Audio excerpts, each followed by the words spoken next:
குடியரசு துணைத் தலைவருக்கான தேர்தல் இன்று நடைபெறுகிறது. தேர்தல் எப்படி நடக்கும், எத்தனை பேர் வாக்களிக்க உள்ளனர் என்பதை தற்போது விரிவாக பார்க்கலாம். குடியரசு துணைத் தலைவராக இருந்த ஜெகதீப் தன்கர் ராஜினாமா செய்ததை தொடர்ந்து புதிய குடியரசு துணைத் தலைவரை தேர்வு செய்வதற்கான தேர்தல் இன்று நடைபெறுகிறது. இதில் ஆளும் தேசிய ஜனநாயக கூட்டணி சார்பில் CP ராதாகிருஷ்ணனும், அவருக்கு எதிராக இந்தியா கூட்டணியில் உச்சநீதிமன்ற முன்னாள் நீதிபதி சுதர்சன் ரெட்டியும் போட்டியிடுகிறார்கள். குடியரசு துணைத் தலைவர் தேர்தலில் மக்களவை மற்றும் மாநிலங்களவை எம்பிக்கள் வாக்களிக்கலாம். இதில் நியமன எம்பிக்களும் வாக்களிக்க முடியும்.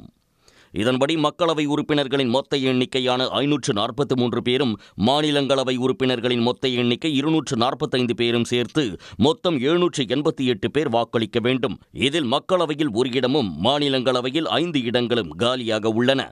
இதனால் மொத்த உறுப்பினர்களின் எண்ணிக்கை தற்போது 782 உள்ளது.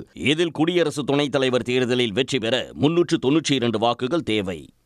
விகிதாச்சார பிரதிநிதித்துவத்தின்படி மறைமுகமாக தேர்தல் நடைபெறும். ஒரு வாக்காளர் ஒருமுறை மட்டுமே வாக்களிக்க முடியும். இதில் முதல் வாக்கை பிரதமர் செலுத்துவார். இன்று காலை 10 மணிக்கு தொடங்கும் வாக்குப்பதிவு மாலை 5 மணிக்கு முடிவடையும். இதன்பின் மாலை 6 மணி முதல் வாக்குகள் எண்ணப்பட்டு முடிவு அறிவிக்கப்படும்.